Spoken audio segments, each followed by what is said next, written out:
Everyone সকলোকে এটি নতুন ক্লাছলৈকে স্বাগতম জনাইছো আজিৰ ক্লাছটো তোমালোকে দেখিবলৈ পায়ে আছা ইয়াতে কিবা এটা নতুন লাইন এটা লিখা আছে ন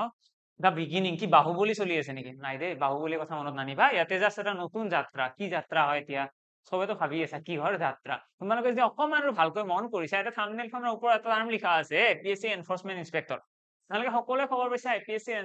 এনফোৰ্সমেন্টৰ কাৰণে এটা ৰিক্ৰুটমেন্টৰ নটিচ ওলাইছিলে তো যিসকলে এপ্লাই কৰিছে খুব ভাল কাম কৰিছে কাৰণ তাৰ যদি এক্সামৰ আমি প্ৰিভিয়াছ ইয়াৰৰ যোনখন পেপাৰ আছিলে লাষ্ট ইয়াৰৰ পেপাৰখন যদি আমি ভালদৰে ফোকাস কৰো আমি দেখিম তাত কুৱেশ্যন বিলাক বহুত বেছি ডিফাৰেন্স নাই বা এডিএৰি আৰু তাত বহুত বেছি ডিফাৰেন্স থকা দেখা নাযায় সিম্পল টাইপৰ দেখা যায় যদিও সেইটো আছিলে আগৰ কথা বৰ্তমান সময়ত কি হৈছে লাহে লাহে এপিএসসি তাৰ প্যাটাৰ্নটো চেঞ্জ কৰিছে আৰু প্যাটাৰ্নটো চেঞ্জ কৰাৰ লগে লগে আমি গম পাই গৈছো যে তাত কি হয় কুৱেশ্যন বিলাক অলপমান এনালিসিস বেসড আহে বা অকমান টাফনেস লেভেলটো বাঢ়িছে বাৰু যিয়ে নহওক টাফনেস লেভেল বাঢ়িছে যদি অকমান ষ্টাডি বেছিকৈ কৰিব লাগিব বেলেগ একো প্ৰবলেম নাই এটা মই তোমালোকক কৰা বা মই ইয়াতে কৰাবলৈ আহিছো মোৰ মেইন থাকিব maths and reasoning all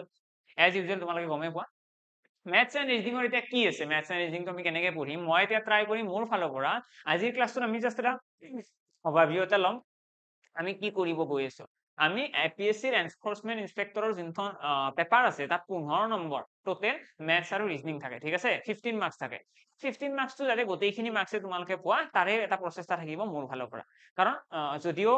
GS খিনি টান আহিব পাৰে সহজ আহিব পাৰে সেইটো বেলেগ কথা সেইটো মেমহতে বুজাব বাকি যোনখিনি ম্যাথছ এন্ড ৰিজনিং আছে সেইটো মানে এটা এনেকুৱা পোৰছন যিখিনি তোমালোকে ভালদৰে পঢ়িলে এটা কুৱেশ্যনো মিছ নাযায় বুজি পাইছা কি ক'ব বিচাৰিছো মৰেল অফ দা ষ্টৰী এনেকুৱা যদি তোমালোকে ভালদৰে মন কৰি পঢ়া তেতিয়াহলে তোমালোকৰ ম্যাথছ এন্ড ৰিজনিং তোমালোকে এক্সাম নিদিওতে এক্সাম দিবই যোৱা নাই ঘৰত আছে ঘৰৰ পৰাই তোমালোকে গম পাবা যে সেই ফালৰ পৰা 15 নম্বৰ আহিব বুজি পালানে এই বস্তুটো ফিক্স থাকিব যে 15 নম্বৰ পামেই মই যদি এক্সামত একদম বহুত টান টান কুৱেশ্যনো কৰি দিয়ে আমাৰ 15 নম্বৰ থাকিব বুজি পালা তো এইটো just Morrell of the story থাকিব কিন্তু তাৰ আগতে যিকোনো এটা এক্সামৰ কাৰণে প্ৰিপেয়াৰ কৰাৰ আগত প্ৰথমতে আমাৰ কাম থাকে কুৱেশ্যন বিলাকৰ লেভেলটো অকমান চাব লাগে হয় না কুৱেশ্যন বিলাক কেনেকুৱা লেভেলত আহিছে আমি যদি গমেই নাপাওঁ যে কুৱেশ্যন কিমান টাফনেস লেভেলত আহে আমাৰ এক্সামৰ কাৰণে পঢ়িব অসুবিধা হয়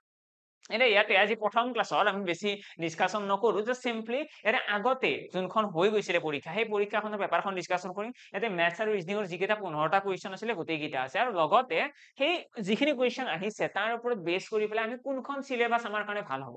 কোনকিটা টপিক বহুত বেছি ইম্পৰ্টেন্ট হ'ব সেই টপিক কেইটা আমি সিলেবাসটো লাষ্টত চাই লম সিলেবাসটো এবাৰ চাই লম আৰু কুৱেশ্যন কেইটা সলভ কৰি লও প্ৰথমতে তাৰপিছত সিলেবাসটো চাই পেলাই আমি এতিয়া চাই পেলাই আমি লাষ্টত ডিসাইড কৰি লম যে এইখিনি পঢ়িব লাগে আৰু এইখিনিৰ পৰা 15 মাৰ্কস এটা আহিব ওকে বেছি টাইম নলও বাৰু বেছি টাইম নলও আৰু লগতে এটা কথা কৈ থাও যিসকলে এডিআৰি কাৰণে অহাকালি এক্সামটোৰ কাৰণে প্ৰিপেয়াৰ কৰি আছে তোমালোকৰ কাৰণে এইটো আৰু বহুত বেছি ইম্পৰ্টেন্ট হ'ব যদি অহাকালি এক্সাম দিম বুলি ভাবি আছা ন ইয়াৰে কুৱেশ্যন কেইটা তোমালোকে পাৰিব লাগে এইকেইটা পাৰিলেহে মানে কি হয় এডিআৰি কাৰণে প্ৰিপাৰেচনটো হাই কাৰণ ইয়াৰে যিকেইটা কুৱেশ্যনৰ লেভেল আছে আমাৰ এডিআৰিটো এনেকুৱা লেভেলৰে কুৱেশ্যন থাকিব ইয়াতকৈ টানো নাথাকে ইয়াতকৈ ইজি আহিব পাৰে সেইটো নকওঁ বাট টান নাথাকে ঠিক আছে আশা কৰো সকলোৱে যিকেইজনে প্ৰিপেয়াৰ কৰি আছে সিহঁতে পাৰিব মই অকমান সাইড দি দিছো তোমালোকে পজ কৰি পেলাই ট্ৰাই কৰিব পাৰা এটা ডাইৰেক্টলি কুৱেশ্যনটো সলভ কৰিছে যোন কেইজন ষ্টুডেন্টে ধৰি লোৱা আজিলৈকে পঢ়া নাই তোমালোকে ডাইৰেক্টলি এপ্লাই কৰিছা অকল এনফোৰ্সমেন্টত বেলেগ একো জবৰ কাৰণে এপ্লাই কৰা নাই অকল এনফোৰ্সমেন্টত এপ্লাই কৰিছা প্ৰথমবাৰৰ কাৰণে পৰীক্ষা দিব যাবা তোমালোকৰ কাৰণে ম্যাথছটো অবভিয়াছলি এনেকুৱা হ'ব পাৰে এইটো কুৱেশ্যন মই একো বুজি পোৱা নাই টান লাগিছে কিন্তু মই আজিৰ ক্লাছটো তোমালোকে নিজকে জাজ নকৰিবা ঠিক আছে যেহেতু প্ৰথম ক্লাছ জাজ কৰিব লগা একো নাই আজি জাস্ট সিম্পলি একদম ফ্ৰী মাইন্ডেড থাকা ধুনীয়াকে চাই যোৱা যে কুৱেশ্যন বিলাক কেনেকুৱা জাস্ট এইটোৱে চোৱা ইয়াতে তোমালোকে পঢ়িব পাৰিবও নালাগে নোৱাৰিলেও কেছ নাই এনেকুৱা টাইপ তো ভাবি নাথাকিবা যে মই পাৰা নাই মই বুজি পোৱা নাই সেইবিলাক ভাবি নাথাকিবা আজি বুজি নাপালেও কথা নাই আজি জাস্ট আমি কুৱেশ্যন এটা পঢ়িম এনে এবাৰ পঢ়িম কি আহিছে এবাৰ চাও এটা যদি চোৱা প্ৰথম কুৱেশ্যন মই জাস্ট তোমালোকক মেনশন কৰি যাম যে কুৱেশ্যনৰ লেভেলটো কেনেকুৱা আছে কাৰণ এতিয়া চোৱা মই যিমান কেইটা এক্সামৰ কাৰণে পেপাৰ এনালাইজ কৰিছো বা যিমান কেইটা এক্সামৰ কাৰণে কুৱেশ্যন বেলেগ বেলেগ পেটাৰ্নৰ কুৱেশ্যন চাইছো তাৰ পৰা দেখি আমি এটা এনালাইজ কৰিম এনেকুৱা টাইপত পেপাৰত যোনটো কুৱেশ্যনৰ লেভেল থাকে এইটো বেলেগ বেলেগ টাইপৰ থাকে ঠিক আছে কেতিয়াবা ইজি লেভেলৰ কুৱেশ্যন আহে কেতিয়াবা অকনমান টান লেভেলৰ আহে আৰু কেতিয়াবা মিডিয়াম থাকে কি হয় কেতিয়াবা ইজি লেভেল থাকে কেতিয়াবা কি হয় কম মডাৰেট লেভেল থাকে আৰু কেতিয়াবা টাফ লেভেল থাকে তো মই সেইটো মেনশন কৰি দিম যে এইটো ইজি কুৱেশ্যন নে টাফ কুৱেশ্যন নে মডাৰেট কুৱেশ্যন তোমালোকে সেই হিচাপত কুৱেশ্যনটো চাই ল'লে দুই এটা কুৱেশ্যন এনেকুৱা ওলাব পাৰে যিকেইটা অকমান টাফ তো মই ডাইৰেক্টলি কম এইটো টাফ কুৱেশ্যন তো মডাৰেট হলে মডাৰেট বুলি ডাইৰেক্ট কৈ দিম তো তোমালোকে এটা আইডিয়া পাই যাবা যে এক্সামত কুৱেশ্যন কিমানটা টাফ কুৱেশ্যন আহিছিল কিমানটা মডাৰেট কুৱেশ্যন আহিছিল আৰু কিমানটা ইজি কুৱেশ্যন আহিছিল এটা এই কুৱেশ্যনটোৰ ফালে মন কৰিলে তোমালোকে দেখিবা ইয়াতে কৈছে ইন এ ৰো of boys boy A is fifth position from the left এটা ৰো আছে ঠিক আছে এটা লাইন এটা আছে শাৰী এটা আছে এই শাৰীটোত A নামৰ ল'ৰাজনে কি আছে এ নামৰ ল'ৰাজনৰ কথা কৈছে। এ নামৰ ল'ৰাজন 5 নম্বৰ পজিশনত আছে লেফট সাইডৰ পৰা। এইটোক যদি মই ৰাইট বুলি কওঁ এইটো কি হ'ব লেফট। আৰু লেফটৰ পৰা কিমানত আছে? লেফটৰ পৰা ক'বলৈ গ'লে 5 নম্বৰত আছে এ, 5th। লেফটৰ পৰা 5th। নেক্সট আমাক কি কৈছে? And position from the left and boy B. বিৰ কথা কৈছে। B is the third position from the right. B আছে ৰাইট সাইডৰ পৰা থাৰ্ড নম্বৰত। বি আছে ৰাইট সাইডৰ পৰা থাৰ্ড নম্বৰত, ঠিক আছে? ৰাইট সাইডৰ পৰা থাৰ্ড। নেক্সট আমাক কি কৈছে চোৱা। আমাক কৈছে দে হেভ ইন্টাৰচেঞ্জ দেয়াৰ পজিশন। ইহঁতে ইহঁতৰ পজিশন কেইটা চেঞ্জ কৰিছে, মানে এৰ জেগাত বি আহিছে, বিৰ জেগাত এ আহিছে, ঠিক আছে? ইহঁতে চেঞ্জ কৰিছে পজিশন দুটা, আৰু চেঞ্জ কৰি পেলাই কি দেখিলে? ইন্টাৰচেঞ্জ কৰাৰ পিছত now boy A is in the 7th position in the row from the left. মানে যেতিয়া পজিশনটো চেঞ্জ কৰিছে ইয়াতে এ আহি গ'ল, আৰু এ লেফট সাইডৰ পৰা চেঞ্জ কৰাৰ পিছত কি হৈছে চোৱা। Now A is the 7th from the row from the left. আমাৰ লেফটৰ পৰা এ কিমানত আছে? এতিয়া 7 নম্বৰত আছে। বুজি পালা সকলোৱে? আমি গম পাই গলো যে এতিয়া পজিশনটো চেঞ্জ কৰিছে, এ ইয়াতে গৈছে, বি ইয়াতে আহিছে, এৰ ৰেংক 7 নম্বৰ হৈ গৈছে। আমাক কোৱেশ্চন কৰিছে find how many boys are there in the row. আমাক কৈছে লাইনটোত শাৰীটোত কিমানজন মানুহ আছে। এইটো আছিলে এক্সামৰ পইণ্ট অফ ভিউৰে হওক বা প্ৰিপাৰেচন কৰাৰ পাছত তোমালোকৰ যেতিয়া ক্লাছ বিলাক ষ্টাৰ্ট হ'ব ৰেগুলাৰ বেচিছত চিৰিয়েলি যেতিয়া টপিক ৱাইজ ক্লাছ বিলাক কৰাম, তাৰপিছত তোমালোকে এইটো কুৱেশ্যনক ডাইৰেক্টলি ক'ব পাৰিবা এইটো হৈছে একদম বেছিক লেভেলৰ কুৱেশ্যন, একদম ইজি কুৱেশ্যন। যদি আমাৰ এনেকুৱা ধৰণৰ কুৱেশ্যন আহে আমি কি কৰিব লাগে?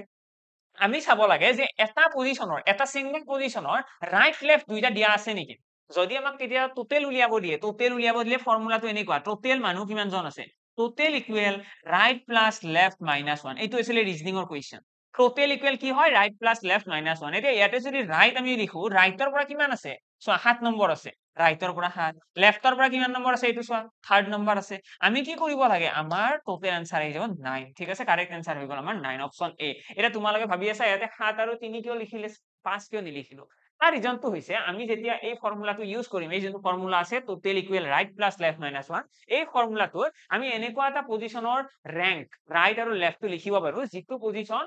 দুইটা দিয়া আছে, যিটো পজিশনৰ মানে এটা সিঙ্গল পজিশন। এতিয়া মই এনেকুৱা কৰিব নোৱাৰো যে এই যিটো জেগা আছে এই জেগাটোৰ মই ৰাইটটো লিখিলো, ঠিক আছে? ৰাইটটো লিখিলো, লেফটটো মই বিৰ পইণ্টটো লিখিব নোৱাৰো। মই ৰাইট আৰু লেফট এটা পজিশনৰে লিখিব লাগিব, মানে এই পজিশনটো। এই পজিশনটো ৰাইট সাইডৰ পৰা কিমানত আছে? 3, লেফট সাইডৰ পৰা 7। তো সেইকাৰণে এই দুটা ইউজ কৰিছো, আমি এইটো লিখিব নোৱাৰো। বুজি পালা? ক্লিয়াৰ সকলোৰে? তো আমাৰ ইয়াতে কিমানজন মানুহ আছে? 9জন মানুহ আছে। নেক্সট কুৱেশ্যনৰ ফালে আহিছো। এইটো কুৱেশ্যন মই জাষ্ট এটা অভাৰভিউ দি দিওঁ, এইটো হৈছিলে একদম ইজি কুৱেশ্যন। তো তোমালোকে যদি একদমে বুজি পোৱা নাই চিন্তা কৰিব নালাগে, যেতিয়া আমি ৰেংকিং এৰেঞ্জমেন্ট কৰিম এবাৰ বুজাই দিয়াৰ পাছত নেক্সট টাইম কেতিয়াও ভুল নহয়। এতিয়া বুজাব গ'লে অকণমান বেছি দীঘলীয়া হৈ যাব কথাখিনি, ঠিক আছে? এতিয়া নকওঁ আৰু। নেক্সট আমি কৈছো এটা কুৱেশ্যন গম পালা যে ইজি আছিলে। নেক্সট কুৱেশ্যন এইটো আমাৰ হ'ল নাম্বাৰ চিষ্টেমৰ কুৱেশ্যন মেথছৰ। এটা কৈছে from 1 to 100 how many times we get 3। আমাক কৈছে আমি কিমান বাৰ 3টো পাম। 3টো কিমান বাৰ পাম? আমাক কৈছে 1ৰ পৰা 100ৰ ভিতৰত 3 অংকটো কিমান বাৰ আহিব। এইটো একচুৱেলি কুৱেশ্যনটো অকণমান ইনকমপ্লিট যেন হৈছে, ইয়াতে ডিজিট 3 বুলি ক'ব লাগিছিলে। ডিজিট বুলি ক'লে কুৱেশ্যন আৰু অলপ ভাল হয়, ক্লিয়াৰিটি আহে। এতিয়া যদি অকল 3 বুলি কয় আমি ডিজিটে ধৰি ল'ব লাগিব, কাৰণ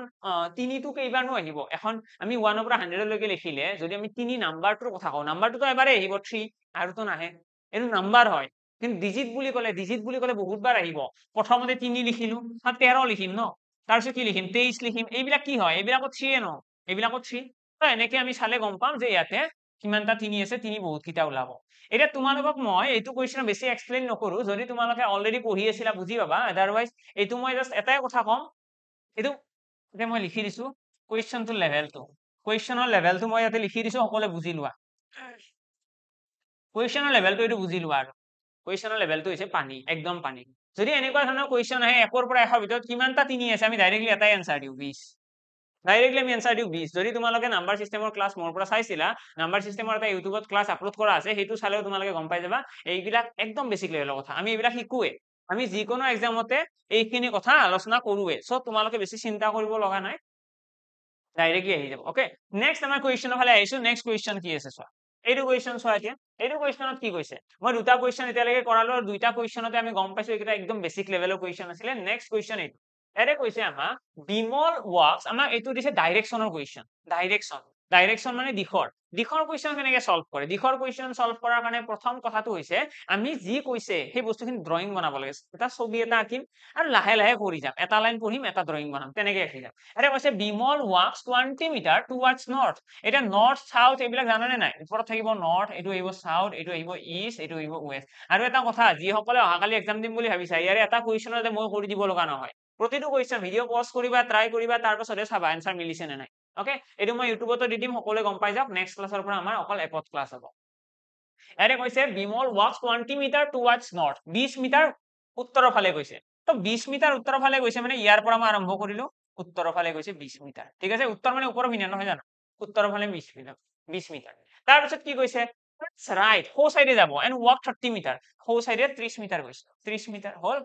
30 মিটাৰ সো সাইডে গৈছে তাৰপিছত কি কৈছে হি টাৰ্নছ ৰাইট এন্ড ৱাক 35 মিটাৰ এতিয়া আৰু ৰাইট সাইডে যাব এতিয়া চোৱা আগতে মানুহজন আছিলে এইটো দিশৰ মুখ কৰি এতিয়া আছে এইটো দিশৰ মুখ কৰি এতিয়া ৰাইট সাইডে গুচি গলে কি হ'ব ৰাইট সাইডে এইটো হ'ব ন এনে কৈছে আমাক 35 মিটাৰ 35 মিটাৰ আছে ৰাইট সাইডে আহিব নেক্সট আমাক কি কৈছে কোৱেশ্যনত হি দেন টাৰ্নছ লেফট ৱাক 15 মিটাৰ এতিয়া লেফট সাইডে যাব চোৱা এতিয়া মানুহজনে তলমূৰ কৰি আছে তলমূৰ কৰি থাকিলে এতিয়া ওপৰৰ পিনে যেতিয়া চাই আছিলে মানে ক'বলৈ গ'লে ৰাইট আৰু লেফটৰ অকমান খেলি মেলি আছে মই যেতিয়া কম যে মোৰ ৰাইট সাইড কোনটো মই কম এইটো এতিয়া তোমালোকে ভিডিঅ'টো চাই আছা তোমালোকে চাই আছা মোক এইটো সাইডৰ পৰা তোমালোকৰ ৰাইট সাইড কোনটো হ'ব এইটো সাইড হৈ গৈছে হৈছে না এইটো সাইড ৰাইট সাইড তো সেইকাৰণে আমি যেতিয়া দিশটো চেঞ্জ কৰো এতিয়া মই যোনটো ডিৰেকশ্যনত চাই আছো সেই ডিৰেকশ্যনৰ পৰা ক'বলৈ গ'লে ৰাইট সাইড এইখন মোৰ এইখন সোঁহাত কিন্তু তোমালোকৰ কাৰণে সোঁহাত কোনখন হ'ব এইখন হ'ব এইটো সাইডটো হ'ব হয়নে আৰে তোমালোকৰ লগত মোৰ সোঁহাত বাওহাত কেতিয়া মিলিব যেতিয়া মই বৰ্ডৰ ফালে মুভ কৰিম এতিয়া মিলি গৈছে ন তোমালোকৰ এতিয়া এইটো সো সাইড হৈছে এইটো ৰাইট লেফট সাইড হৈছে আৰু মোৰ লগত মিলি গৈছে মানে একেটা দিশত মুভ কৰিলে সো বাওটো মিলি থাকে কিন্তু বেলেগ দিশত মুভ কৰিলে উল্টা হৈ যায় এতিয়া ইয়াতে যেতিয়া সন্মুখৰ ফালে চাই আছিল তেতিয়া ৰাইট সাইড এইটো আছিল লেফট এইটো যেতিয়া তলৰ পিনে চাব কি হ'ব সেইটো লেফট সাইড হৈ যাব আৰু এইটো ৰাইট সাইড আমাক কৈছে লেফটৰ ফালে 15 মিটাৰ তো লেফটৰ ফালে 15 মিটাৰ 15 মিটাৰ হলে কি হ'ব এতিয়া চোৱা ডায়াগ্ৰাম কেনেকে বনাম ডায়াগ্ৰামটো মই বনাইছো এনেকে এতিয়া তোমালোকে ভাবিছা চাগে এইখিনিয়ে কিয় দিলো মইতো বেলেগকেও বনাব পাৰিলো মই কি কৰিছো ইয়াতে চোৱা এই জায়গাটো হৈছে 30 মিটাৰ 30 মিটাৰ এইখিনি যদি 30 হয় এইখিনি কিমান হয় তাৰ আধা কৰিছো তাৰ আধা 15 মিটাৰ আহিছে নেক্সট আমাক কি কৈছে finally he turns left and walk 15 metre আৰু লেফট সাইডে যাব এতিয়া মানুহজনে চাই আছে এইটো দিশত বুজি পাইছা অকনমান ভুল হৈছে চাগে আমাক লেফট বুলি ক'লে এইটো নহয় লেফট বুলি ক'লে এইটো হ'ব ন লেফট এইটো হ'ব এইটো সাইডত 15 মিটাৰ গৈছে তাৰপিছত আৰু লেফট সাইডে গৈছে এইটো দিশত গ'লে 15 মিটাৰ তাৰপিছত মানুহজনে কি কৰিব আকৌ লেফট সাইডে যাব এইটো দিশত গৈ লেফট সাইডে বহিবা কি হ'ব ওপৰৰ পিনে লেফট সাইড হলে ইয়াতে 15 মিটাৰ যাব 15 মিটাৰ আমাক কি কৈছে finally he turns left and walk 15 metre in which direction and how much distance is he currently now from the starting point আমাক কৈছে ষ্টাৰ্টিং পইণ্টৰ পৰা আৰম্ভণিৰ পইণ্টৰ পৰা বৰ্তমান যোনটো জেগাত আছে সেই জেগাটিলৈকে মানুহজনে কিমান দূৰত আছে আৰু লগতে তোমালোকে ক'ব লাগে কোনটো দিশত আছে প্ৰথম কথা কোনটো দিশত আছে তো আমি চাব লাগে ষ্টাৰ্টিং পইণ্টৰ পৰা মন কৰিলে দেখিম আমি পূবৰ ফালে আছে ইষ্ট তো ইষ্ট থকা অপচন কোনটো আছে ইয়াতে চোৱাচোন এতিয়া এইটো আছে ৱেষ্ট মানে এইটো ভুল এইটো সাউথ এইটো ভুল মানে আমাৰ এতিয়া অপচন বি আৰু ডিৰ মাজত কনফিউজন বি হ'ব নে ডি হ'ব তাৰ কাৰণে আমি চাম এতিয়া ডিষ্টেন্স কিমান আছে চোৱা ডিষ্টেন্সটো কেনেকুৱা হ'ব আমি যদি মন কৰো আমি এইখিনি ডিষ্টেন্স কিমান বুলি ক'ম 30 ইয়াতেও 30 আছে মানে তলৰখিনিও 30 হ'ব আৰু লগতে এইখিনি 15 মানে কি ওপৰখিনিও 15 30 15 কিমান 40.40 তো 45 মিটাৰ ইষ্ট আমাৰ কাৰেক্ট আনসাৰ আহি যাব ওকে ডান তো ক'বলৈ গ'লে এইটো মই যদি কওঁ এইটোৰো কুৱেশ্যনটো লেভেল আছিলে ৱাটাৰ লেভেল একদম ৱাটাৰ লেভেল কুৱেশ্যন আছিলে আমাৰ তো এক্সামত আমাৰ যদি এনফৰ্চমেন্টৰ কথা কওঁ আমি অকনমান ভালকৈ যদি পঢ়িব লগা আছে অলপমান যদি আমি গোটেইখিনি টপিক ক্লিয়াৰ কৰি পেলাই পঢ়ি দিওঁ বেছি টাইমো নালাগে এপ্ৰক্সিমেটলি তোমালোকে নিজৰ ফালৰ পৰা গোল ৰাখা ওকে মই একদম এক্সেক্টলি কৈ আছো 40 আৱাৰ্ছ 40 ঘণ্টা তোমালোকে সকলোৱে নিজৰ ফালৰ পৰা এটা প্লেনিং ৰাখা যে মই 40 ঘণ্টা পঢ়িম যদি 40 ঘণ্টা তোমালোকে মেথছত এবাৰ দি দিয়া তেতিয়াহ'লে তোমালোকৰ মেথছত আৰু চিন্তা নাই মেথছ এণ্ড ৰিজনিঙৰ যিকেইটা কুৱেশ্যন আহিব সেই 15টা কুৱেশ্যন একচুৱেলি তোমালোকৰ আৰু ডাইৰেক্ট ফিক্স আৰু নেক্সট আমি আহিছো এইটো কুৱেশ্যন এটা কি কৈছে ইফ এডিশ্যন মিন্স সাবট্ৰেকশ্যন সো এইটো হৈছে সিম্পলিফিকেশনৰ কুৱেশ্যন আৰু এইবিলাক কুৱেশ্যন এক্সামত আহিলে একচুৱেলি সৰু বাচ্চাৰ নিচিনা কুৱেশ্যন হৈ যায় ঠিক আছে আমাক কৈছে এটা এডিশ্যন মিন্স সাবট্ৰেকশ্যন মানে যোগ মানে হৈছে বিয়োগ যোগ মানে বিয়োগ এটা তোমালোকে ভাবিছে কি যোগ মানে বিয়োগ মানে আমাক কেতিয়াবা এনেকুৱা ধৰণৰ ইকুৱেশ্যন এক্সামত দিয়ে ঠিক আছে এইটো ইকুৱেশ্যন দিছে এইটো ইকুৱেশ্যনত কি লিখিছে 6 - 5 যোগ 1 ব্ৰেকেট আছে তাৰপিছত আকৌ যোগ আছে আৰু ব্ৰেকেট আছে 4 2 আমি এক্সামত এনেকুৱা কুৱেশ্যন আহিলে প্ৰথমতে এনেকে লিখি লওঁ মাজৰ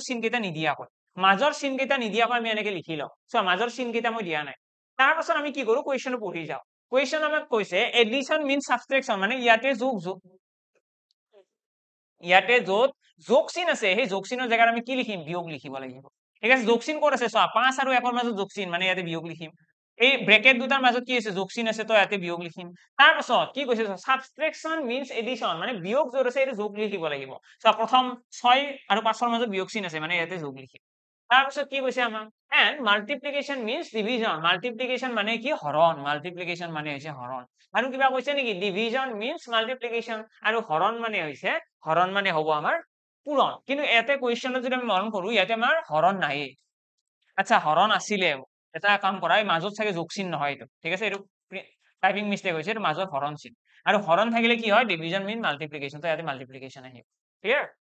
এতিয়া জাস্ট এইখিনি সলভ কৰিব লাগে এইখিনি সলভ কৰিলে আমি কি দেখিম 6 5 11 11 ৰ 1 গলে কি থাকিব 10 আৰু ইয়াতে 4 ক 2 ৰে হৰণ কৰিলে 2 থাকিব 11 ৰ পৰা 1 গলে থাকিল 10 10 পূৰণ 2 কৰিলে আমাৰ কাৰেক্ট আনসাৰ কিমান আহি গল অপচন সি 20 আমাৰ কাৰেক্ট আনসাৰ আহি গল তো কবলৈ গলে এইটো কি লেভেল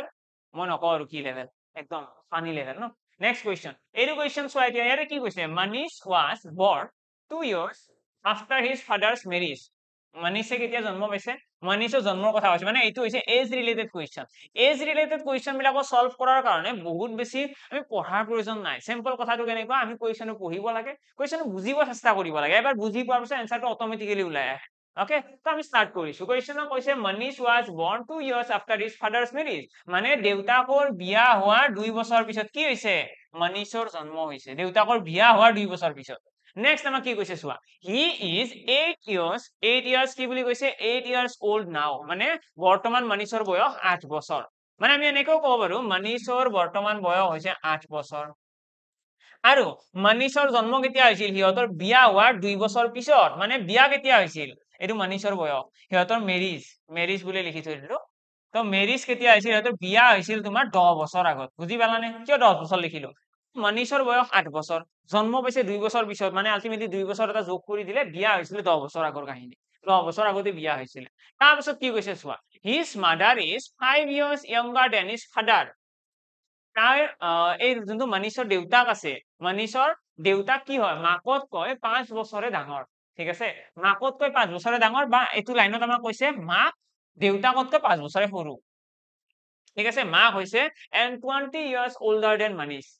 his mother কৈছে মাদাৰৰ কথা কৈছে মাদাৰ কি হয় মাদাৰ হৈছে দেউতাকতকৈ 5 বছৰে সৰু মানে দেউতাকৰ বয়স যদি তোমালোকে x বুলি ধৰি লোৱা মাকৰ বয়স কি হ'ব 5 বছৰ সৰু ন x - 5 ঠিকে লিখি আছো মই চোৱা মই ইয়াতে একো ম্যাথছ ইউজ কৰা নাই ইয়াতে ম্যাথছ ব্যৱহাৰ কৰাই নাই জাস্ট সিম্পলি আমি কথাবিলাক ভাবি লিখি আছো মই ক'লো যে মাকৰ বয়স যদি x হয় দেউতাকৰ বয়স কি হ'ব দেউতাকৰ বয়স যদি x হয় মাকৰ বয়স কি হ'ব x - 5 এইটো মাকৰ বয়স 5 বছৰ কম ন দেউতাকতকৈ আৰু কৈছে আমাক লাইনটো এনেকৈ কৈছে যে মাক দেউতাকতকৈ 5 বছৰে সৰু দেউতাকতকৈ 20 বছৰে ডাঙৰ ঠিক আছে and 20 years older than Manish মানে মনীষতকৈ কি হয় মনীষতকৈ 20 বছৰ ডাঙৰ এটা মনীষৰ বয়স কিমান মনীষৰ বয়স হৈছে 8 বছৰ যদি মাকৰ বয়স 20 বছৰ ইয়াতকৈ ডাঙৰ হয় 20 বছৰ ডাঙৰ মানে কিমান 20 আছে 28 বছৰ অৰ্থাৎ মাকৰ বয়সটো হ'ব 28 বছৰ বুজি পালা এই মাকৰ যে মই বয়সটো লিখিছো x - 5 এইটো হ'ব 28 বছৰ তো মনীষতকৈ 20 বছৰ ডাঙৰ ন 20 আছে 28 তো এইখিনি সলভ কৰিলে আমি দেখিম x = 5 গুচি গলে 23 তো মাকৰ বয়স আহি গল 23 বছৰ মাকৰ বয়স নহয় দে সৰি দেউতাকৰ বয়স x আহিছে ন x = x ৰ ভ্যালুটো কি আছিল দেউতাকৰ বয়স আছিল এইটো হল x হল আমাৰ 23 বছৰ যদি x 23 বছৰ হয় মাকৰ বয়স কিমান হ'ব x ৰ ভ্যালুটো আহি গল 23 বছৰ আৰু মাকৰ বয়স কিমান হ'ব ইয়াতকৈ 5 বছৰ কম ন মাকৰ বয়স x - 5 তো x - 5 আমাৰ আহিব কিমান মাকৰ বয়সটো আছে সৰি দেই অকনমান খেলিমেলি হৈ আছে আচ্ছা গোটেইখিনি খেলিমেলি হৈছে ইয়াতে 5 টো গলে প্লাস হ'ব ন 5 টো গলে প্লাস হ'ব ঠিক আছে তো প্লাস হলে কি হ'ব 28 ৰ 5 যোগ কৰিলে 33 তো 33 তো x = 33 মানে আমি এতিয়ালৈকে কি গম পালো আমি গম পালো যে দেউতাকৰ বয়স হৈছে 33 বছৰ আৰু মাকৰ বয়স হৈছে 28 বছৰ এটো কুৱেশ্যনত কৈছে ন যে 20 বছৰ ডাঙৰ পুতেকতকৈ তো এইখিনি হল এইখিনি আমি পঢ়িলো এইখিনি কুৱেশ্যনৰ পৰা বুজি পালো কি কৈছে at what age Manish father got married মনীষৰ দেউতাকে কিমান বছৰত বিয়া পাতিছিল এইটো কুৱেশ্যন আমাক কুৱেশ্যন কৰিছে মনীষৰ দেউতাকে কিমান বছৰ আগত বিয়া পাতিছিল এতিয়া আমি যদি ইয়াতে মন কৰো ইয়াতে দেউতাকৰ বয়স কিমান দেউতাকৰ বয়স আছে 33 বছৰ 33 দেউতাকৰ বৰ্তমান বয়স হয় 33 দেউতাকৰ বৰ্তমান বয়স কিমান 8 বছৰ আৰু বিয়া কিমান বছৰ আগত হৈছিল 10 বছৰ আগত মানে 33 বছৰ যদি দেউতাকৰ বয়স হয় তাৰে 10 বছৰ আগত কি হৈছিল বিয়া হৈছিল এটোতো লিখি থৈছো ন 10 বছৰ 10 বছৰ আগতে বিয়া হৈছিল তো 33 ৰ পৰা 10 টো বিয়োগ কৰি দিয়া কিমান আহি যাব 23 তো 23 ইয়াৰ্স আমাৰ কাৰেক্ট आंसर আহি যাব কাৰণ ইয়াতে যিকেইটা आंसर ওলাইছে না কেইটা হৈছে প্ৰেজেন্ট এজ বৰ্তমান দেউতাকৰ বয়স 33 মাকৰ বয়স 28 বছৰ 5 বছৰ কম ন আৰু লগতে পুতেকৰ বয়স হৈছে 8 বছৰ কৈয়ে দিছে আমাক আৰু বিয়া কেতিয়া হৈছিলে পুতেক জন্ম হোৱাৰ 2 বছৰ আগত মানে আলটিমেটলি 10 বছৰ আগত বুজি পালা নে 10 বছৰ সেইটো আগতে কৈছো আৰু আলটিমেটলি এইটো কুৱেশ্যন তোমাৰ ক'বলৈ গ'লে এইটো ইজি তোমাৰ পানী বুলি ক'ব নোৱাৰি বাট এইটো ইজি কুৱেশ্যন ঠিক আছে এইটো মই ইজি বুলি কৈ দিলো এইটো ওয়াটাৰ বুলি নকওঁ কাৰণ কুৱেশ্যনটো অকনমান ভালদৰে বুজিব লাগিব গোটেইখিনি কথা ধুনীয়াকৈ পঢ়িলেহে আনসাৰ ওলাব তো এইটো কুৱেশ্যন মই নাম দি দিলো ইজি একদম ওয়াটাৰ বুলি কোৱা নাই এইটো বেছি ইজি হৈ যাব ভেৰি ভেৰি ইজি নহয় জাস্ট ইজি এইটো নেক্সট কুৱেশ্যন আমাক কৈছে in a group of players 35% are football player এটা গ্ৰুপ আছে এই গ্ৰুপটোত প্লেয়াৰ্স আছে বহুত ঠিক আছে আৰু এই প্লেয়াৰ্স বিলাকৰ ভিতৰত 35% হৈছে ফুটবল প্লেয়াৰ ওকে ডান 35% আছে ফুটবল প্লেয়াৰ আৰু 37% আৰু ক্ৰিকেট প্লেয়াৰ এটা তোমালোকক মই ইয়াতে মেনশন কৰো যে আমাৰ যেটো পাৰ্সেন্টেজ চেপ্টাৰ আছে পাৰ্সেন্টেজ চেপ্টাৰটোৰ এটা টপিক আছে এটা সাব টপিক বুলি কওঁ আমি এটা পাৰ্ট এটা আছে য'ত আমি মাৰ্ক বেস কুৱেশ্যন পঢ়ো তাৰ কাৰণে ইউটিউবত এটা ভিডিও আছে বাৰু তো মাৰ্ক বেস কুৱেশ্যনত আমাৰ কি হয় এনেকুৱা ধৰণৰ কথা কিছুমান আহে তো এই কুৱেশ্যন বিলাক সলভ কৰাৰ কাৰণে আমি ভেন ডায়াগ্ৰামৰ অলপমান নলেজ থাকিলে ভাল ভেন ডায়াগ্ৰামৰ অলপমান নলেজ থাকিলে ভাল কিয় ভাল ডাইৰেক্টলি আনসাৰ আহে এটা ইয়াতে কৈছে কি এটা গ্ৰুপ আছে তাতে 35% football player 37% are cricket player and 168 players are hockey player 168 কি hockey players how many total players are there in the group আমি যদি ইয়াতে কওঁ এটা গ্ৰুপ এটা টোটেল কিমান থাকিব টোটেল এটা গ্ৰুপ এটা মানুহ কিমান থাকিব ইয়াতে মানুহ থাকিব সদায় 100% এইটো হৈছে এটা গ্ৰুপ ইয়াতে আছে 100% আৰু এই 100%ৰ ভিতৰত 35% কি হয় ফুটবলাৰ তাৰ পিছত 37% কি হয় ক্ৰিকেট আৰু 168 কি হয় হকি প্লেয়াৰ ঠিক আছে এতিয়া আমি ইয়াৰ পৰা আমি জানো এই গোটেইখিনি যোগ কৰিলে কিমান হ'ব লাগে গোটেইখিনি যোগ কৰিলে 100% হ'ব লাগে তো কৰি চাও সেইখিনি সলভ কৰি দিলে আমাৰ আনসাৰটো ইজিলি ওলাই আহিব অৰ্থাৎ 35% প্লাস 37% প্লাস 168 is equal 100% হল এইখিনি এটা সলভ কৰিলে আমি দেখিম কিমান হ'ব 35 গুণ 70 আৰু 72 তো এইপিনে গুচি গলে মাইনাস হ'ব 100 ৰ পৰা 72 গুচি গলে কিমান থাকিব 28 থাকিব 28% ইকুৱেল কিমান আহি গল 168 এইটো যদি কাটি দিও কিমান হ'ব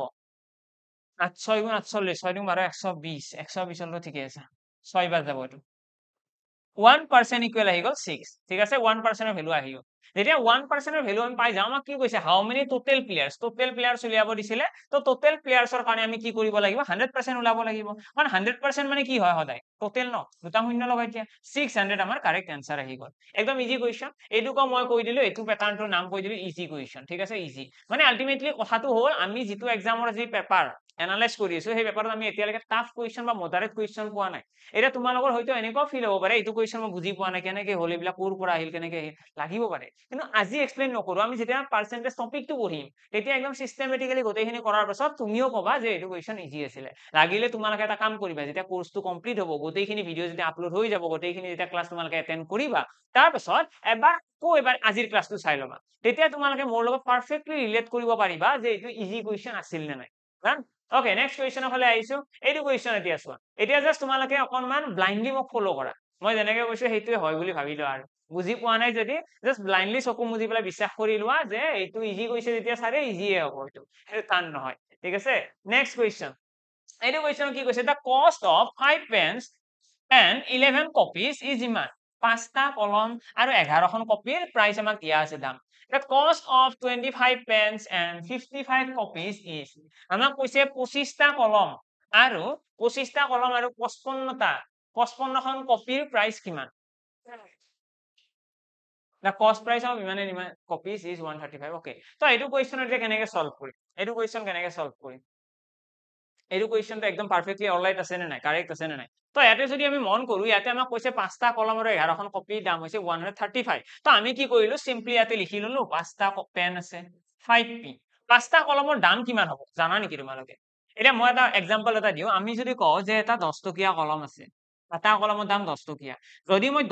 এটা কলমৰ দাম 10 টকীয়া মই 7টা কলম কিনিলো 7টা কলমৰ দাম কেনেকুৱা হ'ব 7টা কলমৰ দামৰ কাৰণে আমি 10ৰ লগত 7 এটা পূৰণ কৰিম ক্লিয়াৰ আমাক যেতিয়া ক'ব যে এটা কলমৰ দাম 10 টকা 7টা কলমৰ দাম কি হ'ব তো আমি সিম্পলি কি কৰিম 10ৰ লগত 7 এটা পূৰণ কৰিম 10 7 গুণ 70 টকা হৈ যাব ঠিক আছে 10 7 গুণ ডাইৰেক্টলি হ'ব এই কুৱেশ্যনটো কিমানখিনি কাৰেক্ট আছে অকল কুৱেশ্যনটো চাগে ডাটা মিছিংও থাকিব পাৰে চাই লও কিমানখিনিলৈকে এনসাৰ আহে তো আমি কি বুজি পালো যে বস্তু যিমানটা কিনিছো নাম্বাৰ অফ আইটেমছ যিমানটা বস্তু কিনিছো তাৰ লগত যদি আমি কিনা দামটো পূৰণ কৰি দিও তেতিয়া কি আহে তেতিয়া বস্তুটোৰ টোটেল দামটো আহি যাব তো আমি ইয়াতে ধৰি লৈছো যে 5টা কলমৰ দাম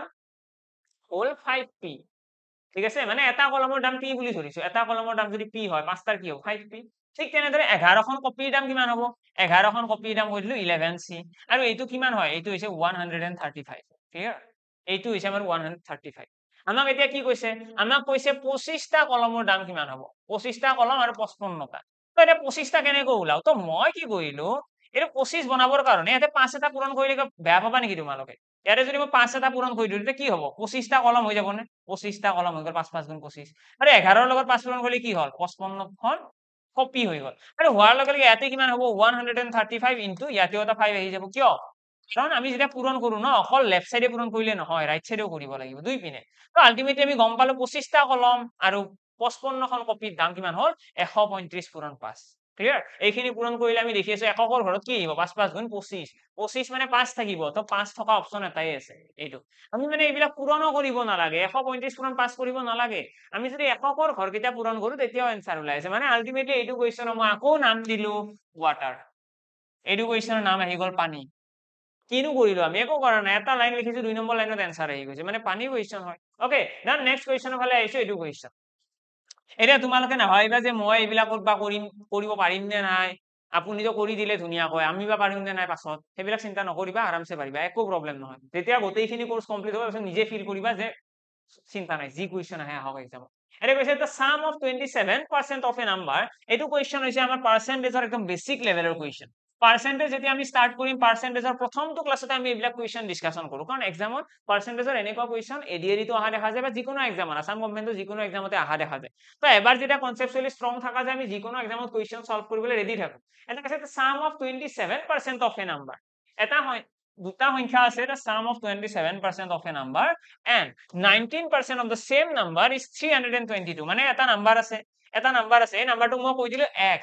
এই x নামৰ সংখ্যাটোৰ 27% আৰু 19% যদি যোগ কৰি দিও কিমান হ'ব 27% 19% যোগ কৰি দিলে আমাৰ এনসাৰ আহিব 322 বুজি পালা 322 তো আমি কি কৰিব লাগে যে সিম্পলি এইখিনি যোগ কৰিলে কিমান হ'ব এটো হৈ গ'ল 20 20 40 46 46% is equal 322 ইয়াৰ পৰা 1% ইকুৱেল কি হ'ব 46 কাটিলে এটো চোৱা 6 যোনখন নিয়তা আছে 6 যিখন আমাৰ টেবল আছে 6 টেবুলৰ কেতিয়া 2 আহে নো এটা আহিব 6 2 গুণ 12 আৰু কেতিয়া আহিব 6 4 6 4 গুণ 24 আহিব 6 5 গুণ 30 আহি গ'ল 6 7 গুণ 42 7 বাৰ যাব ন চোৱা মই যেতিয়া 6 টেবুলখন পঢ়িম এটা আহিব 6 পূৰণ 2 এইটোৰ আহিব 12 আৰু এবাৰ আহিব 6 পূৰণ 7 6 7 গুণ 42 ইয়াতেও 2 এটা আহিছে মানে আমি ইয়াৰ পৰা অটোমেটিক্যালি গম পাম যে এই 46 এটো 7 বাৰ যাব বুজি পালানে এইবিলাক হৈছে ট্ৰিক এক্সামত চোৱা এক্সামত ভ্যালু বিলাক পাৰফেক্টলি ওলাই ন এক্সামৰ এটা এডভান্টেজ থাকে এক্সামত ডাটা বিলাক একদম একিউৰেট দিয়া থাকে ধুনীয়াকৈ হৰণ গুচি যাব তো মই ইয়াতে গোটেইখিনি কৰি নাচাও 44 এৰে গৈছে নে নাই এটো যাব আৰু বুজি পালানে হেতুৱে মডেল যাব আৰু তো আমি 7 বাৰ গম পালো 1% ইকুৱেল যদি 7 হয় আমাক কি উলিয়াব দিছে the number is আমাক নাম্বাৰটো উলিয়াব দিছে নাম্বাৰটো কিমান হ'ব তো নাম্বাৰটোৰ কাৰণে আমি কি কৰিব লাগে ইয়াতে 100% কাৰণ নাম্বাৰ বুলি ক'লে তো 100% হ'ব ন সেম নাম্বাৰ আমাক প্ৰথম লিখি the sum of 27% of a number and 19% of the same number is 322 then 72% of the number আমাক 72% সুধিছে সৰি দেই এটা আমাক গোটেই নাম্বাৰটো সোধা নাই মই কুৱেশ্যনটো ভাবিলো তো আনসাৰটো কিয় মিলা নাই এটা কৈছে 72% of the number আমাক কৈছে 72% এই যোনটো সংখ্যা আছে সংখ্যাটোৰ 72% মানে এইটো হৈছে 1% আমাক উলিয়াব দিছে 72% তো ইয়াতে এটা 72 পূৰণ কৰি দিয়া ঠিক তেনেদৰে ইয়াতেও এটা 72 পূৰণ কৰি দিয়া আনসাৰ আহি গ'ল তো এটা 7 এৰে যেতিয়া 2 পূৰণ কৰি কিমান হ'ব 7 2 গুণ 14 14 এককৰ ঘৰত কোন থাকে 4 আৰু 4 এককৰ ঘৰত কোনটোৰ আছে চোৱাচোন অপচন বি কাৰেক্ট আৰু ক্যালকুলেশনে কৰিব নালাগে মানে এই কুৱেশ্যনকে মই কি বুলি কম এতিয়া ইজি বুলি কম ঠিক আছে এইটো মই পানী বুলি নকওঁ ইজি বুলি কৈ দিম এইটো ইজি বুলি কিয় ক'লো কাৰণ তোমালোকে অকণমান ভালদৰে পঢ়িলেহে এইটো কুৱেশ্যন কৰিব পাৰিবা যেনেকে ইয়াৰে আগৰ কুৱেশ্যনটো কৈছিলো এইটো কুৱেশ্যনত কি হ'ব অকণমান যেতিয়া কুৱেশ্যনটো ভালদৰে পঢ়িম আমাৰ এনচাৰ নাহাৰ কোনো যুক্তি নাহে এনচাৰ আৰামছে ওলাব তো চিন্তা নাই আৰু যিকেইজনে এডিআৰিৰ কাৰণে প্ৰিপেয়াৰ কৰি আছে মই সকলোৰে পৰা বিচাৰিছো যে সকলোৱে কৰিছে নেক্সট কুৱেশ্যন এটা কৈছে Ratan Spence 22% of his income 22% ৰতনে কি কৰিছে খৰচ কৰিছে ইনকাম ইন ফুড খোৱাৰ নামত মানে ৰতন বহুত কি হয় খোৱাত মানে ভাল আৰু তোমাৰ একদম হোটেলে চোটেলে খাই চাগে তো 22% দৰমহা খৰচ কৰি দিছে ফ্ৰম দ্য ৰিমেইনিং এমাউণ্ট ৰৈ যোনটো গ'ল ৰৈ যোৱা এমাউণ্টটো কি কৰিছে remaining amount he Spence 100% in clothes ৰৈ যোৱা অংশৰ কি কৰিছে 10% কাপোৰৰ বাবদ খৰচ কৰিছে এতিয়া এই টাৰ্মখিনি ভালকৈ বুজিব লগা আমাক যেতিয়া কুৱেশ্যনত কয় ন এজন মানুহে 22% খৰচ কৰিছে এইটো কুৱেশ্যনটো হৈছে প্ৰফিট পাৰ্চেন্টেজৰ এটা আমাৰ টপিক ওলাই সাব টপিক সেই সাব টপিকটোৰ নাম হৈছে স্যালাৰি বেস কুৱেশ্যন আৰু স্যালাৰি বেস কুৱেশ্যনৰো চাগে মোস্ট প্ৰবাবলি ভিডিও এটা আপলোড কৰা আছে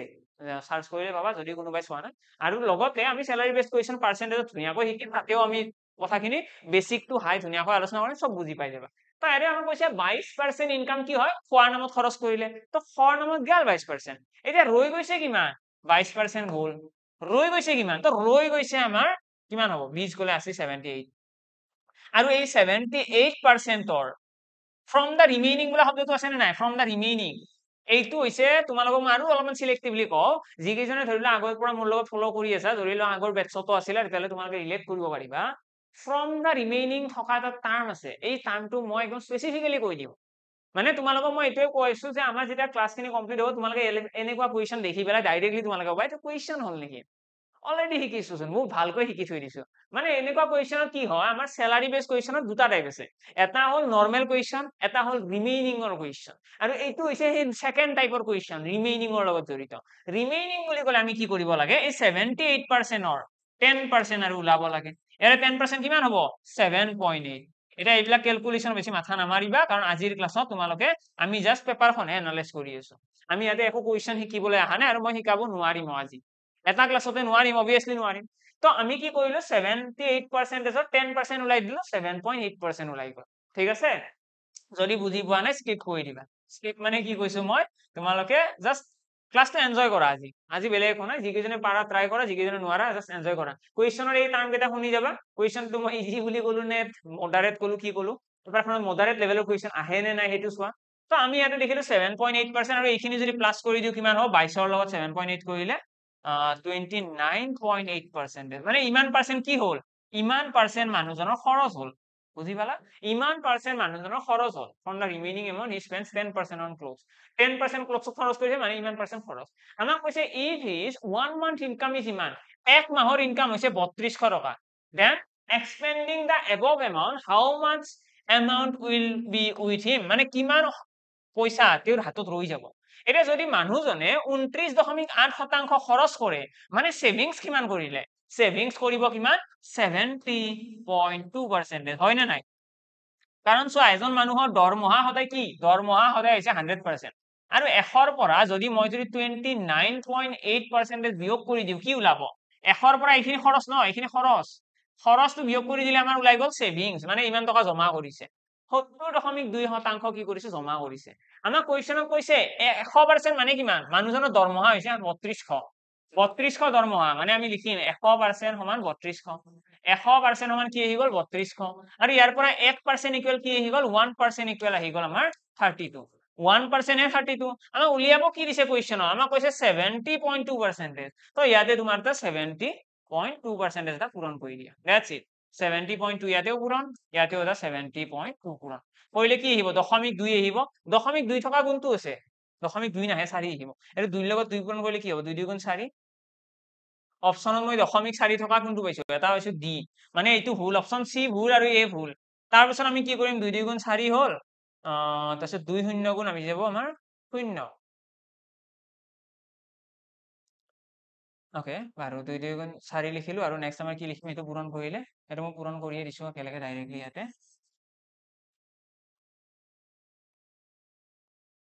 702 আৰু আহি যাব ইয়াতে 32 তো 32 দ্বিগুণ 64 4 ইয়াতে গ'ল 6 থাকি গ'ল 32 0 গুণ 0 মানে 6 আহি গ'ল 64 0.64 যোনটো আহিব সেইটোৱে কাৰেক্ট আনসাৰ 0.64 ক'ত আছে আচ্ছা এইটোতো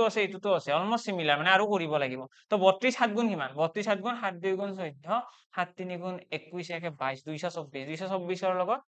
একো যোগ কৰিব লগা নাই তো 224.2246 2246 কোনটো আছে অপচন ডি আছে অপচন ডি কাৰেক্ট আৰু জাস্ট পূৰণ কৰিছো পূৰণ কৰাৰ লগে এইটো আহি গল 2246.4 মানে ultimately Morrell of the story এনেকুৱা আমাৰ এক্সামত এইটো কুৱেশ্যন যদি আহে এইটো কুৱেশ্যনক মই কৈ দিম মডাৰেট কুৱেশ্যন ঠিক আছে এইটো কুৱেশ্যনৰ নাম হৈ যাব মডাৰেট কুৱেশ্যন মডাৰেট কুৱেশ্যন বুলি কিয় কলো জেনেৰেলি আমাৰ যদি আসাম গভৰ্ণমেন্টৰ কথা কওঁ আসাম গভৰ্ণমেন্টত কি হয় ইয়াৰে যোনটো এটা বেসিক লেভেলৰ কুৱেশ্যন আছে ঠিক আছে মই কৈছিলো অকমান আগতে দুটা টাইপৰ কুৱেশ্যন আছে স্যালাৰি বেস কুৱেশ্যনৰ আকৌ দুটা টাইপৰ কুৱেশ্যন আছে তাৰে ভিতৰত এইটো এটা আৰু এটা বেলেগ এটা টাইপ আছে ঠিক আছে এইটো বেছি ইজি ইয়াৰে আগত যোনটো আছে এইটো ইজি ডাইৰেক্ট কুৱেশ্যন ডাইৰেক্ট আহিব ডাইৰেক্ট এনসাৰ কৰিলে হয় ইয়াতে অকনমান এটা বেছি স্টেপ থাকে এই স্টেপটো আছিলে তোমাৰ এই যে মই যে 7.8% ওলালো সেইটো এটা এক্সট্ৰা স্টেপ তো এই স্টেপটোৰ কাৰণে এইটোক মই নাম দি দিলো মডাৰেট লেভেলৰ কুৱেশ্যন ঠিক আছে এইটো এটা ভাল কুৱেশ্যন আছিল নেক্সট কুৱেশ্যন এইটো কুৱেশ্যন এতিয়া এনে কি কৈছে a train travels a distance of 74 kilometre এইটো হৈছে টাইম স্পীড এণ্ড ডিসটেন্সৰ কুৱেশ্যন টাইম স্পীড আৰু ডিসটেন্সৰ কুৱেশ্যন কেনেকৈ গম পালো যেতিয়া স্পীডৰ কথা কৈছে ডিসটেন্সৰ কথা কৈছে এখন ট্ৰেইনে 74 কিলোমিটাৰ যাব কিমান সময়ত 2.5 আৱাৰ্ছ আৰু কৈছে the same train travels another 70 kilometre in next 2 hours এখন ট্ৰেইনে প্ৰথম আধা ঘন্টাত ইমান দূৰত্ব গৈছে আৰু নেক্সট 2 ঘন্টাত 70 কিলোমিটাৰ গৈছে আমাক কৈছে এভাৰেজ স্পীড উলিওৱা per hour of the train in the complete journey আমাক এভাৰেজ স্পীড সুধিছে তো এইটো কুৱেশ্যন এইটো মই আকৌ মেনশ্যন কৰি দিলো ৱাটাৰ এইটো পানী লেভেলৰ কুৱেশ্যন হয় কাৰণ এভাৰেজ স্পীড বুলি যদি তোমালোকে শিকিছা আগতে বা শিকা নাই যদিও কথা নাই বাৰু যদি কৰবাত যিকোনো ক্ষেত্ৰত তোমালোকে সৰি দেই যদি কৰবাত তোমালোকে এভাৰেজ স্পীড টাৰ্মটো শুনিছা তেতিয়াহলে এভাৰেজ স্পীডৰ ফৰ্মুলা এটা আছিলে কি আছিলে এভাৰেজ স্পীড মানে হৈছে আমাৰ ফৰ্মুলাটো এনেকুৱা টোটেল ডিসটেন্স ডিভাইডেড বাই টোটেল টাইম বুজি পালা এভাৰেজ মানে হৈছে টোটেল ডিসটেন্স টোটেল টাইম এটা টোটেল ডিসটেন্স কিমান হ'ব টোটেল ডিসটেন্স বুলি ক'লে আমি ইয়াতে কম 74 কিলোমিটাৰ গৈছিলে আগতে আৰু এতিয়া গৈছে পিছত গৈছে 70 কিমান হ'ল total 144 kilometre total distance total time কিমান লাগিছে আধা ঘন্টা লাগিছিল আগতে এতিয়া 2 ঘন্টা আধা ঘন্টা আৰু 2 ঘন্টা 4.5 ঘন্টা 4.5 দশমিকটো তোমালোকে উঠাই দিব পাৰা উঠাই পেলাই ওপৰৰ শূন্য এটা লগাই দিয়া 45 এইটো কাটিলে কি হ'ব 45 কাটিলে কাটি চোৱা কিমান আহিব आंसर সেইটোৱে আমাৰ কাৰেক্ট आंसर হৈ যাব ঠিক আছে তো আমি 45 45 দুই গুণ আহিব 90 45 3 গুণ 135 থাকে ন 45 3 গুণ দি দিয়া 135 তো তিনি অপশনত কেইটাৰ আছে বহুত কেইটাৰ আছে 135 হলে ইয়াতে 9 ৰৈ গল আছে দুইবাৰ যাক 45 2 গুণ 9 32 তো 32 কিলোমিটাৰ প্ৰতি ঘন্টা আমাৰ কাৰেক্ট आंसर আহিব এটা তোমালোকে কোৱাচোন তোমালোকে যদি অলপমান যদি তোমালোকৰ আছিলে আইডিয়া বা তোমালোকে যদি কৰবাত দেখিছা এইটো কোৱেশ্চন হল দেখিবা এটা এভাৰেজ স্পীড বুলি কৈছে total distance total time total distance আমাৰ ফৰ্মুলাই কয় ন আৰু টোটেল ডিসটেন্স কেনেকৈ ওলাম যি দুটা দূৰত্ব দিয়া আছে যোগ কৰি দিম আমাক কৈছে যে ট্ৰেইন এখন আছে ট্ৰেইনখনে ইয়াৰ পৰা যাব এইখিনিৰ পৰা আৰম্ভ কৰি ট্ৰেইনখন যাব আৰু ট্ৰেইনখন আধা ঘন্টা লাগিছে এইখিনি পাওঁতে আধা ঘন্টা সময় লাগিছে ইয়াৰ পৰা এইখিনি পাওঁতে আৰু কিমান দূৰ হ'ল দূৰত্ব গৈছে 74 কিলোমিটাৰ ঠিক তেনেদৰে এইখিনিৰ পৰা আৰু এইখিনি যাওঁতে 2 ঘন্টা সময় লাগিছে আৰু কিমান দূৰ গৈছে 70 কিলোমিটাৰ তো আমি কি কৰিছো দূৰত্ব দুটা যোগ কৰিছো আৰু সময় দুটা যোগ কৰিছো आंसर ইজিলি ওলাই আহিল নেক্সট কুৱেশ্যনৰ ফালে আহিছো নেক্সট কুৱেশ্যন আছে এইটো কুৱেশ্যন তো এইটো কুৱেশ্যন আমাক কি কৈছে A and B start a journey in their own car খন মাৰুতি কাৰ এখনত বহি লৈছে আৰু সিহঁতে জাৰ্নি এটা আৰম্ভ কৰিছে ক'ৰ পৰা দিল্লীৰ পৰা ভোপাললৈকে এৰ কথা কৈছে A is driving at a speed of 80 kilometre per hour A কিমান স্পীডত গৈ আছে 80 কিলোমিটাৰ প্ৰতি ঘন্টা বেগত গৈ আছে আৰু B কিমান স্পীডত গৈছে 70 কিলোমিটাৰ প্ৰতি ঘন্টাত if A reached Bhopal in 7 hours A কিমান ঘন্টাত পাইছে 7 ঘন্টাত গৈ পাইছে then the time taken by B কিমান সময় লৈছে উলিওৱা A যদি আমাক কৈছে B যদি 7 ঘন্টা লৈছে A কিমান লব তো এই কুৱেশ্যনটো মই এতিয়া নাম দি দিম লগে লগে মডাৰেট লেভেলৰ কুৱেশ্যন কিয় মডাৰেট লেভেল কলো কাৰণ এই কুৱেশ্যনৰ এনসাৰটো মানে থপককে অহা কুৱেশ্যন নহয় এনসাৰ আহিব ইজিলি আহিব বেছি টাইম নালাগে কিন্তু কুৱেশ্যনটো বুজিব লগা আছে ডাইৰেক্টলি আমি ক'ব নোৱাৰো এনেকে কৰিম ডাইৰেক্ট এনসাৰ তেনেকুৱা নহয় অলপমান বুজিব লগা আছে ইয়াতে যদি চোৱা আমাক কৈছে A আৰু B দুজন মানুহৰ কথা ইয়াতে ক'ত যাব দিল্লীৰ পৰা ভোপালত যাব মই ইয়াতে ড্ৰয়িং বনাইছো এইটো A এইটো B এইটো হৈছে দিল্লী এইটো হৈছে ভোপাল দিল্লীৰ পৰা ভোপালত যাওঁতে এৰ স্পীড কিমান আছিলে এৰ স্পীড আছিলে 80 আৰু বিৰ স্পীড আছিলে 70 এৰ আছিলে 80 স্পীড বিৰ আছিলে 70 আমাক কৈছে যে বি নামৰ মানুহজনৰ কথা কৈছে নে ইফ এ ৰিচ আচ্ছা এ নামৰ মানুহজনক যাই পাওঁতে সময় লাগিছে 7 ঘন্টা বুজি পালা এইটো ড্ৰয়িং বনালো মই ড্ৰয়িংটোত দেখিলো যে এ গৈছে 80 স্পীডত বি গৈছে 70 স্পীডত এ নামৰ মানুহজনক লাগিছে 7 ঘন্টা এতিয়া 80 স্পীডত 7 ঘন্টা গলে কিমান দূৰ গৈ পাব 8 7 গুণ 56 মানে আমি ইয়াতে কম 80 পূৰণ 7 অৰ্থাৎ 560 কিলোমিটাৰ হৈছে এই দিল্লীৰ পৰা ভোপালৰ ডিস্টেন্স আৰু ইমানখিনি দূৰত্ব আমাক সুধিছে বি কিমান সময়ত যাইব তো বি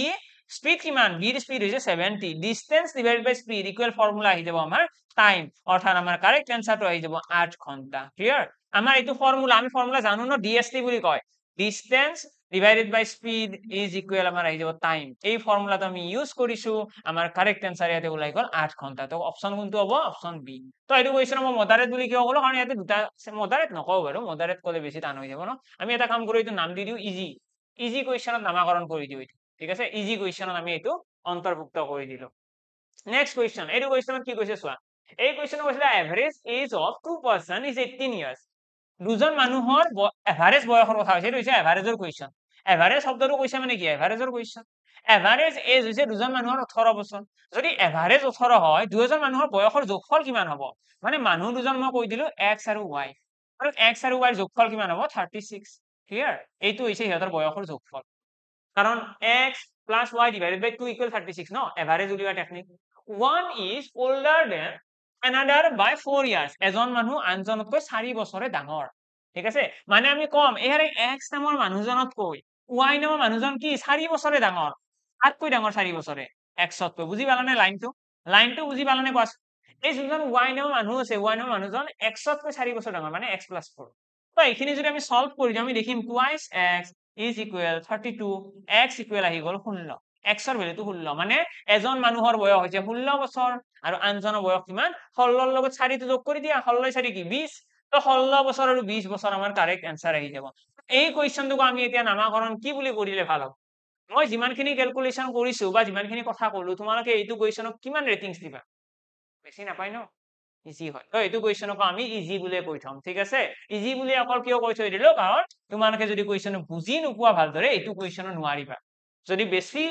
ওয়াটাৰ লেভেলৰ কোৱেশ্চন নহয় এইটো ঠিক আছে নেক্সট কোৱেশ্চন এইটো কোৱেশ্চন চোৱা এতিয়া এই কোৱেশ্চনত কি কৈছে তো এইটো কোৱেশ্চন অকমান ট্ৰাই কৰা দেই এইটো কোৱেশ্চনত কি কৈছে চোৱা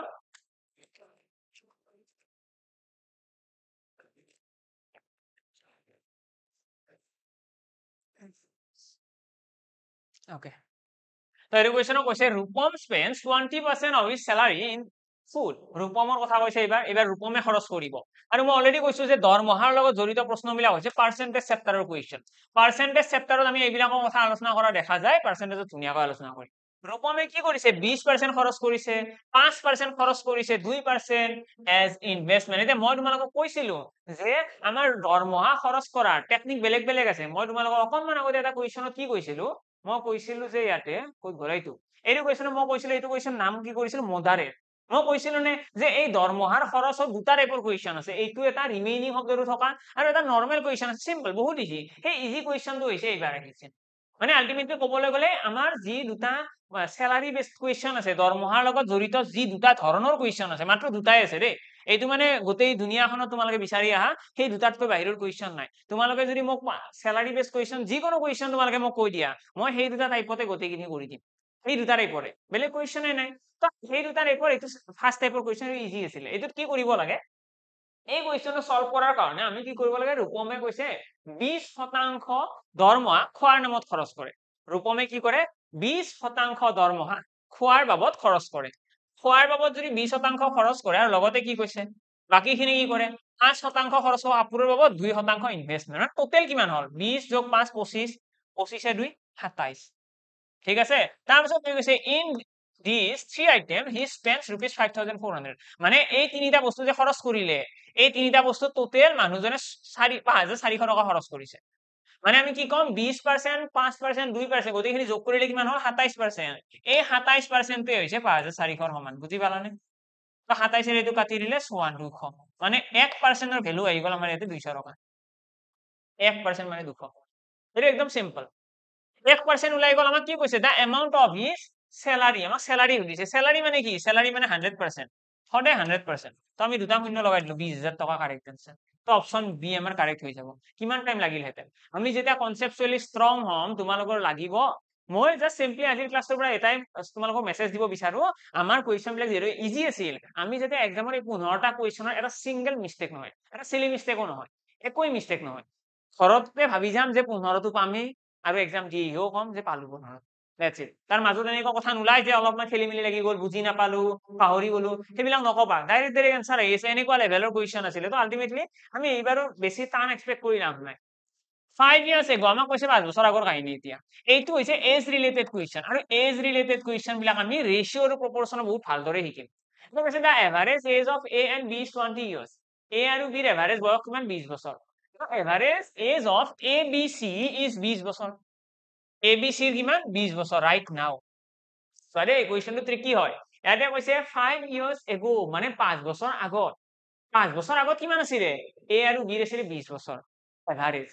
এভাৰেজৰ পৰা আমি কি ওলাব পাৰো এভাৰেজৰ পৰা আমি ওলাব পাৰো সিহঁতৰ বয়সৰ যোগফল তো এ আৰু বিৰ বয়সৰ যোগফল 5 বছৰ আগৰ কাহিনী এইটো আজিৰ কাহিনী নহয় 5 বছৰ আগতে 40 বছৰ হ'ব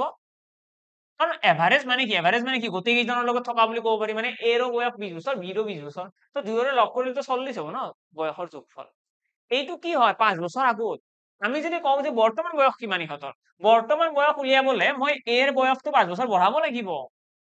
যদি 5 বছৰ আগত মোৰ যদি বয়স 5 বছৰ আগত ধৰি লোৱা আছিলে 50 আজি কিমান কমেন্ট কৰিবা সকলোৱে 5 বছৰ আগত মোৰ বয়স আছিলে 50 তো আজি কিমান মোৰ বয়স সকলোৱে কমেন্ট কৰি থবাছে আৰু লগতে বিৰ বয়স কি হ'ব বিৰ বয়স হ'ব +5 হলে টোটেলত বিৰ বয়স কিমান হ'ব টোটেলটো বয়সটো বাঢ়িব ন 10 বাঢ়ি যাব মানে আলটিমেটলি ইয়াতে 10টা বঢ়াই দিলে আমি কম যে বৰ্তমান এ আৰু বিৰ বয়স হৈছে বৰ্তমান এটো হৈছে প্ৰেজেন্ট বৰ্তমান এ আৰু বিৰ বয়স হৈছে 50 বছৰ সিহঁতৰ বয়সৰ যোগফল আমাক কৈছে বৰ্তমান সময়ত ৰাইট নাও বুলি কৈছে ন বৰ্তমান সময়ত এ বি আৰু চি তিনিওৰে বয়স 20 বছৰ এভাৰেজ তিনিওৰে বয়স 20 বছৰ মানে কি বৰ্তমান এ বি আৰু চি তিনিওৰে বয়সৰ যোগফল কিমান হ'ব 20ৰ লগত 3 পূৰণ 20 3 গুণ 60 এইটো হৈছে বৰ্তমান বয়সৰ যোগফল আৰু লগতে সিহঁতৰ এ আৰু বিৰ অকল হৈছে 50 যদি এ আৰু বিৰ 50 হয় এ বি চি তিনিওৰে লগ হৈ পেলাই কিমান আছে 60 এ বিৰ জেগাত তোমালোকে ৰাখি দিয়া 50 50 যোগ চি সমান 60 মানে আলটিমেটলি এইটো হৈ গুচি গ'লে মাইনাস হ'ব মাইনাস কৰি দিলে আমাৰ আহি যাব আনসাৰটো চি ইকুৱেল 10 বছৰ মানে চিৰ বয়স কিমান কাৰেক্ট आंसर আমাৰ অপশন এ আহি গল আমাৰ কোয়েশ্চন হেইটোৱে সুধিছে দা এজ অফ সি নাই দে এইটো आंसर নহয় এইটো কোয়েশ্চন মডারেট নাম দিব লাগিব এইটো কোয়েশ্চনে বহুত ঘুরাইছে মডারেট এইটো নাম ঠিক আছে এইটো কোয়েশ্চন নাম মডারেট এই কোয়েশ্চনত কি কৈছে the age of C after 10 years মানে বর্তমান বয়স সোধা নাই আমি ইয়াৰে যোনটো পাই গলো 10 বছৰ এইটো হৈছে সিৰ প্ৰেজেন্ট এজ বৰ্তমান বয়স আমাক কোয়েশ্চনত কি সুধিছে চোৱা কোয়েশ্চনত লাষ্টৰ লাইনটোত আৰু খেলিমেলি লগাইছে লাষ্টৰ লাইনটোত কি খেলিমেলি লগাইছে এইটো হৈছে প্ৰেজেন্ট লাষ্টৰ লাইনত আমাক কৈছে 10 বছৰ পাছত কিমান হ'ব বয়স যদি এতিয়া 10 বছৰ পাছত কি হ'ব আৰু 10টা যোগ হ'ব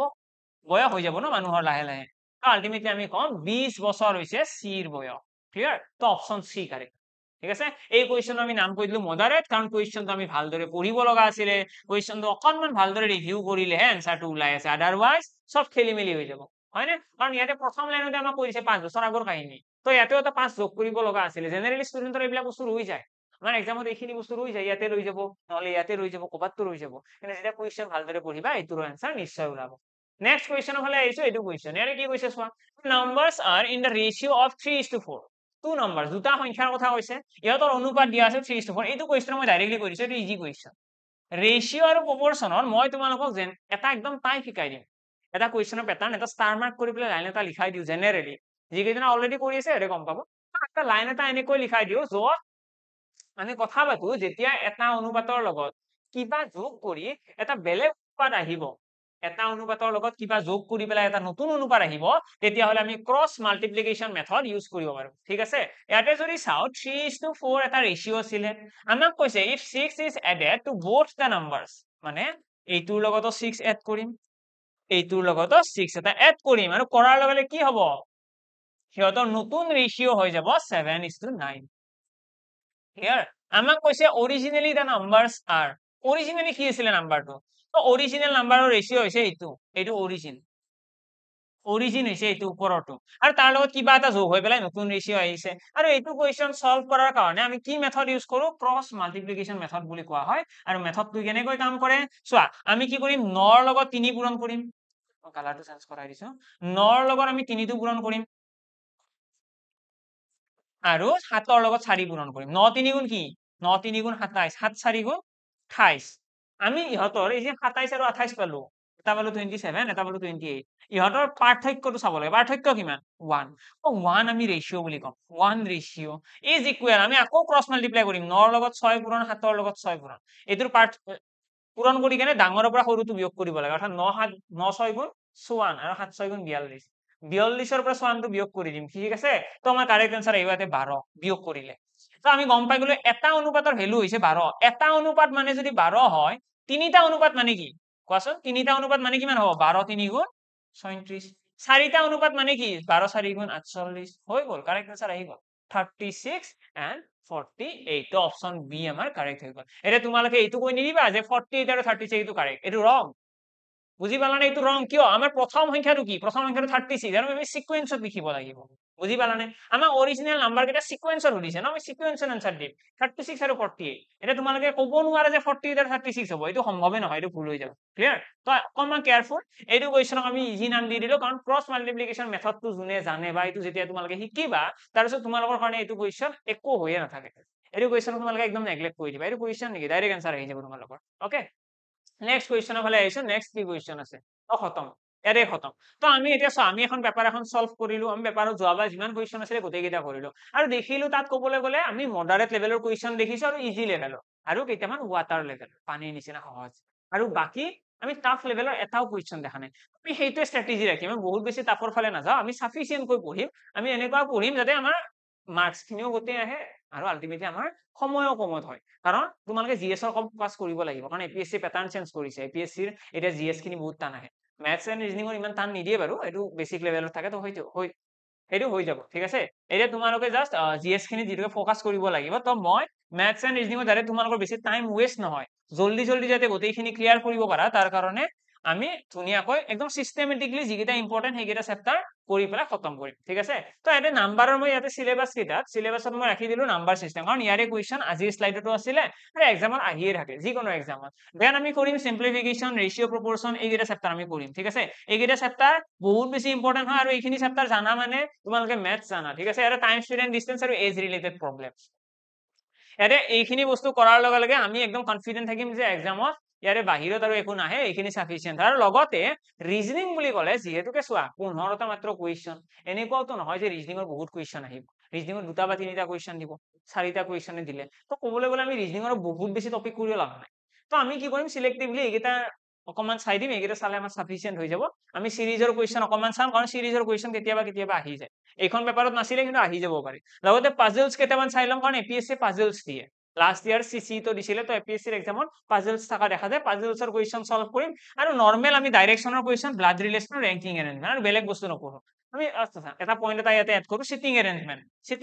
অকমান পঢ়ি দিম কাৰণ সিটিং এৰেঞ্জমেন্টৰ কোৱেশ্চন এপিএসসিত আহে ঠিক আছে সিটিং এৰেঞ্জমেন্টৰ কোৱেশ্চন ইয়াতে এড কৰিবা বাকি এইখিনি ৰিজনিংত থাকিব আৰু এইখিনি ম্যাথছত থাকিব এই বস্তুখিনি আমি ধুনীয়াকৈ বুজিব লাগে তোমালোকে গোল ৰাখা যে যিমানখিনি বস্তু মই কৰাও গোটেইখিনি বস্তু ধুনীয়াকৈ ৰিভাইজ কৰিম গোটেইখিনি বস্তু টাইপ ওয়াইজ মনত ৰাখিম কাৰণ ইয়াতে মই গোটেইখিনি কোৱেশ্চন বনাও টাইপ ওয়াইজ কৰাই দিম এটা নাম্বাৰ সিস্টেমৰে ধৰিলা পাঁচটা ধৰণৰ কোৱেশ্চন আছে সেই পাঁচটা কোৱেশ্চনে কৰাই দিম ঠিক আছে এই পাঁচটা কোৱেশ্চন তোমালোকে বুজি ল'ব লাগে obviously এই পাঁচটা কোৱেশ্চন বুজাৰ কাৰণে বেসিক শিকিব লাগিব আৰু কিবা কিবি কথা শিকিব লাগিব বহুত শিকিব লাগিব কিন্তু মোৰেল অফ দা ষ্টৰী আমি গৈ পেলাই যেতিয়া খতম হ'ব নাম্বাৰ সিস্টেম আমি পাঁচটা কোৱেশ্চন কৰিব জানিব লাগে যাতে পাঁচটা কোৱেশ্চন আমাৰ আহিলে পাৰিম